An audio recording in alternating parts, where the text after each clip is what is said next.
cette année, pour le Salon de Paris, nous avons pris le parti pris de faire quelque chose d'assez extraordinaire.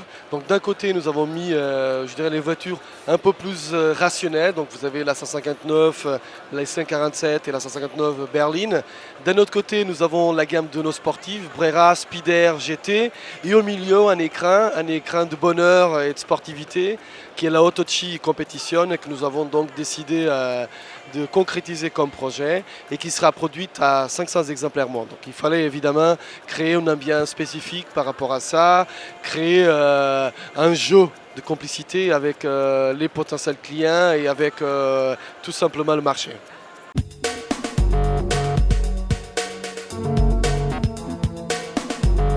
Nous avons décidé en fait, suite à l'accord que le concept car présenté ici même à Paris il y a 2 ans avait obtenu, nous avons décidé de partir un projet.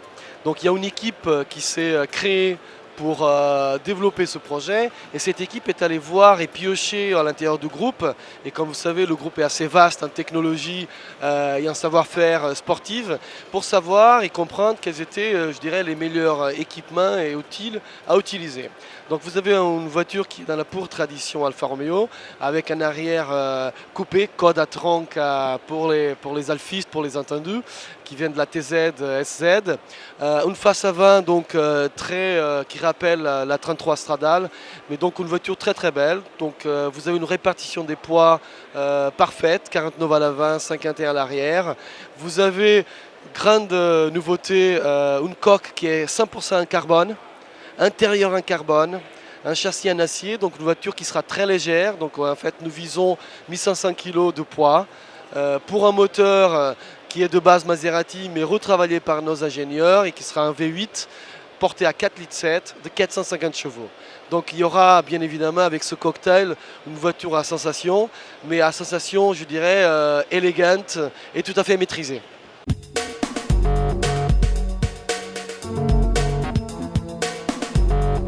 Bon, il n'y a pas de quota par marché, il y a 500 voitures pour le monde entier.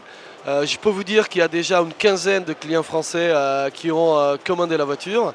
Donc ça semble être un succès, y compris en France. Et le prix de la voiture est de 135 000 € hors taxe.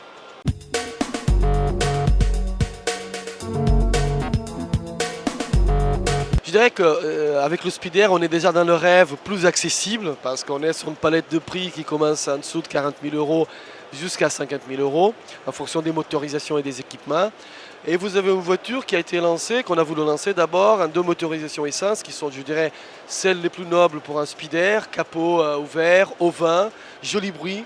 Et donc on a un 4 cylindres GTS en injection directe qui a 185 chevaux et un 3 litres de V6 de 260 chevaux. La question du diesel pour l'instant, elle n'est pas sur la table. Si il y a une forte demande de marché, pourquoi pas. D'ailleurs, on l'a fait sur le Brera. Seul coupé Passion sur le marché aujourd'hui a proposé une motorisation diesel, je dirais, accessible et sportive.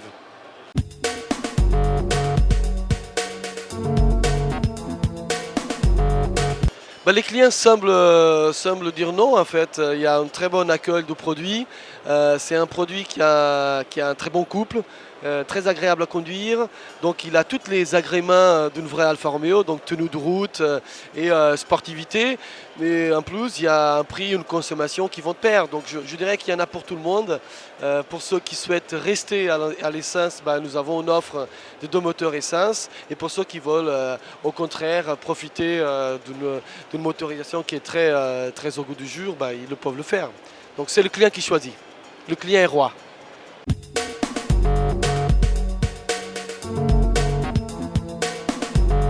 Nous avons voulu profiter de l'expérience qu'on a obtenue avec le Q4 et la Crosswagen pour imprimer donc un système aux roues avant de la 147 qui puisse améliorer donc la tenue de route et la sécurité.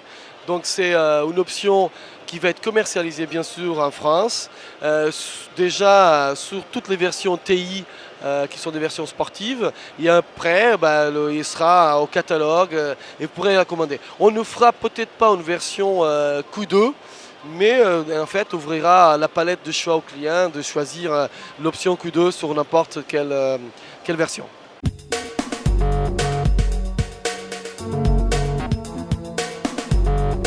Écoutez, sur 2006, on est à plus 6 à aujourd'hui. Donc c'est plutôt une bonne nouvelle, étant donné que le marché est en régression depuis le début d'année.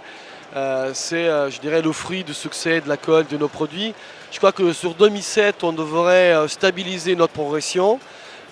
Pour ensuite en 2008 et 2009 refaire un nouveau saut en avant. Donc aujourd'hui, ce qui nous intéresse, c'est de consolider nos bases, travailler notre service, offrir davantage d'ampleur de services à nos clients, notamment au niveau du réseau. Et c'est là qu'on va se concentrer sur 2007, de façon à retrouver à nouveau les bases de croissance.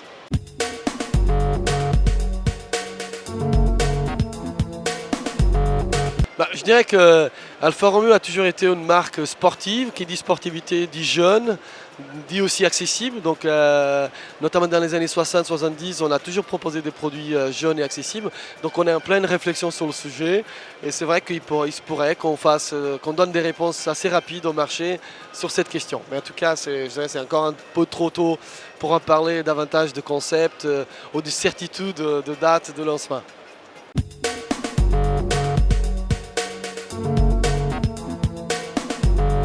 Pour l'instant, on analyse ça avec beaucoup d'attention et précaution. Donc, je ne vais pas donner de réponse. Ce qu'on sait, c'est qu'on a vraiment un savoir-faire qui existe.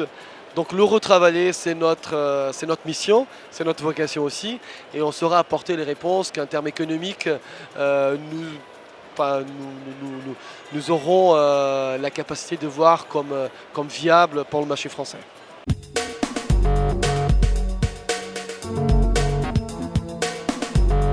Je pense qu'à terme, à long terme, oui. Je pense qu'à long terme, tout constructeur sera obligé de proposer des solutions environnementales, ou en tout cas respectant plus cette question. À court terme, pas encore.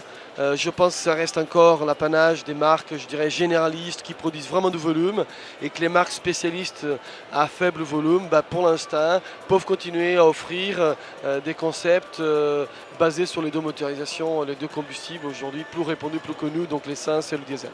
Mais je pense qu'à terme, oui, il faut définir quel est le timing et comment, avec quelles solutions en fait ces marques, toutes les marques vont évoluer.